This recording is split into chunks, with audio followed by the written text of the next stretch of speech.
Therefore, I just talk about the physics in this problem.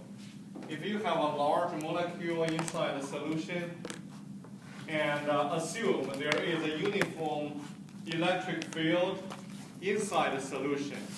Therefore, this field will generate a force on this molecule if this molecule is charged. Okay? So we assume it's charged positively. Therefore, according to the definition of the electric field, it equals the force divided by the charge. And from here, there is an electric force will be acting on this molecule. The strength is the charge on the molecule multiply this uniform electric field. At the same time, any solution is viscous, right? Yes. It has resistance to anything flow inside. Therefore, the small f here means frictional resistance or viscous resistance. Doesn't matter which one. Okay? And the property of this force, the small f, is usually equals a coefficient multiply the speed. And this is true in the air also. Yes.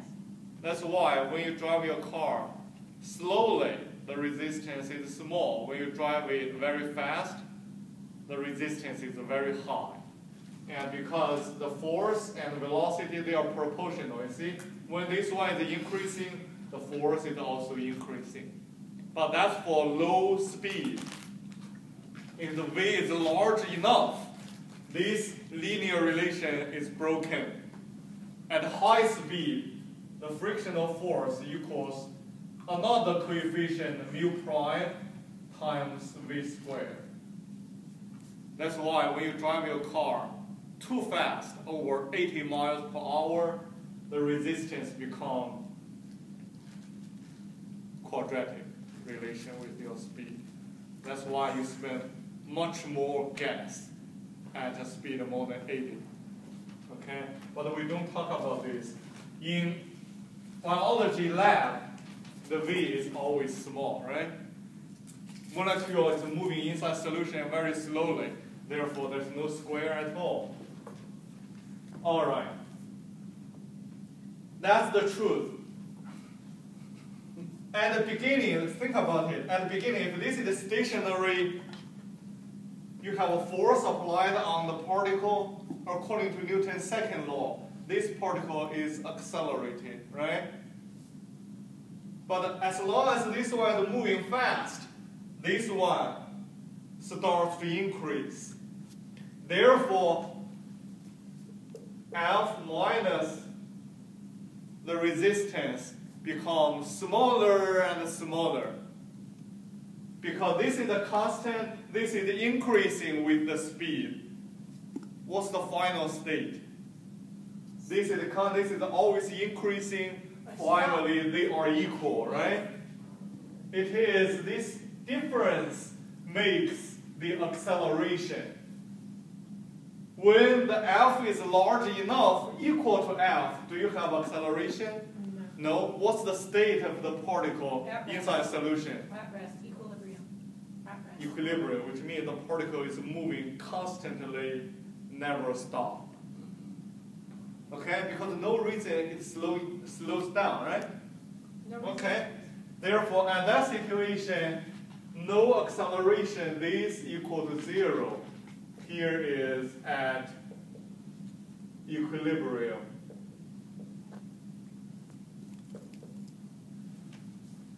Therefore, you change this formula to another format, you got this.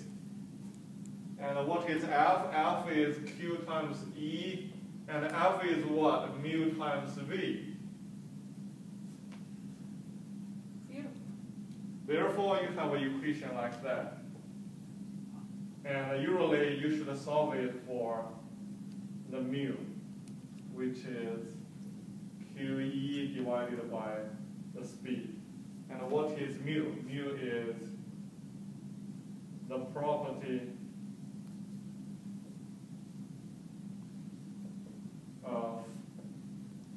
particle. And the solution.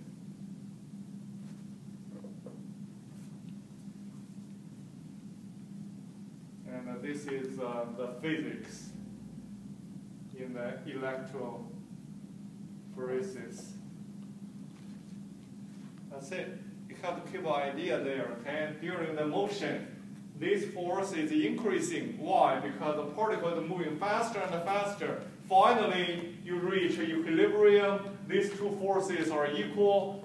Therefore, no acceleration. No acceleration means the particle is moving constantly, never stop, until it hits the wall of your vessel, okay?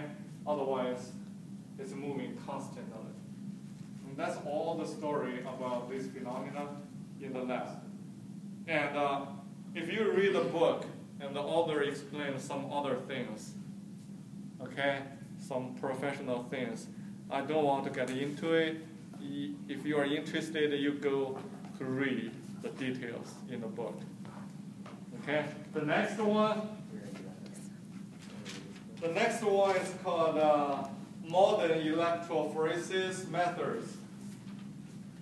I don't want to spend time there too. It's called modern electrophoresis method.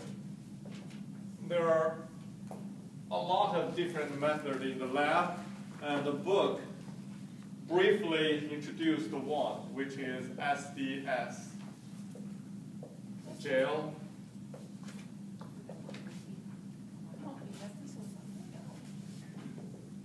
And I think you need to spend some time to read this one yourself. Why they choose gel? Because the gel is stable compared with solutions like water, like alcohol. Neutral. Yeah, it removes all the vibrations and the uncertain things. That's why we do the electrophoresis always in gel, not in the ordinary solutions. And you know that better than me. And in this chapter, we just have one thing left, which is Gauss's law. Number 7.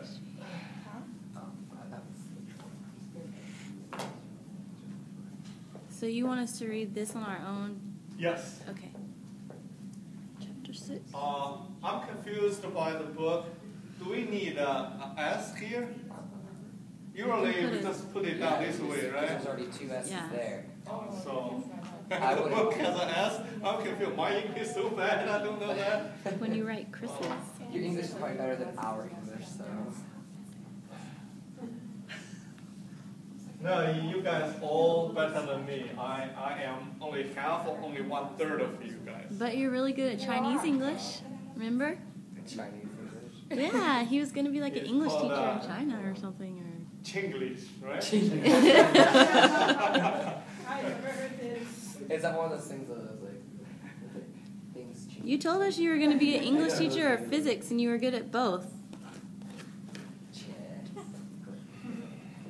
All right, the first concept, we call it the electric flux. And this is related to the thing we discussed before, which is called electric field lines.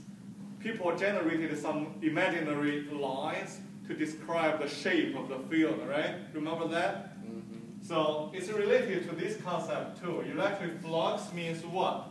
If you have an area, and the area can be any shape, for example, this, okay? It's a kind of a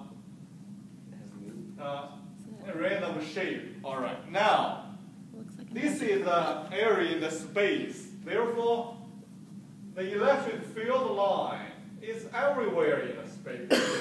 See, it's coming in, goes through this area, and goes away, right? And maybe another one going in this way and going out from here. And maybe one more going in this way and going out. What do you mean by flux? Flux means in a certain area, how many electric lines penetrating this area. Okay, the more lines penetrating, the higher the flux is. Therefore, we have to define a property, a function to describe this phenomenon. Therefore, we call it electric flux. We use a special character phi. Oh, what is that? Formally, you draw two lines, one oval here, then go. Oh, okay. Iota or something? I've never seen that creature. All right, so this one is related to two things. One is how large this area is. Another thing is how many lines penetrating this area. But how many lines means how strong the field is, right? If the field is strong, more lines penetrating. Field is weak, less lines penetrating. Therefore, we define this as E multiply A. And A is what? Area. And E is what? It's the field.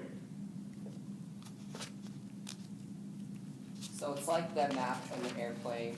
In the airplane, it has like the directions of all of the planes that they travel in. If it's a strong area, Yeah. that's where all the movements come. Yeah. Cool. But there is a problem. Okay, suppose you have those lines over here. If you put your area perpendicular to it, you have more lines penetrating, right? If this one is parallel to the lines, what's the effective area? Reduce.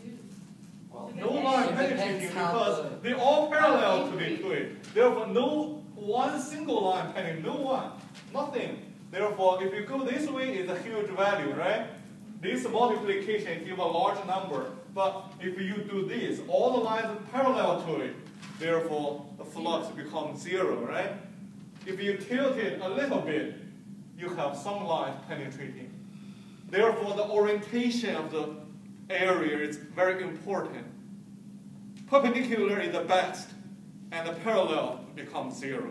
Which means even you have an area, the effective area becomes zero, basically. Because you look at the area this way. All right, which means the field, of course, it is a vector, right? And the area, it has orientation. Therefore, this is a vector also. You see the physics?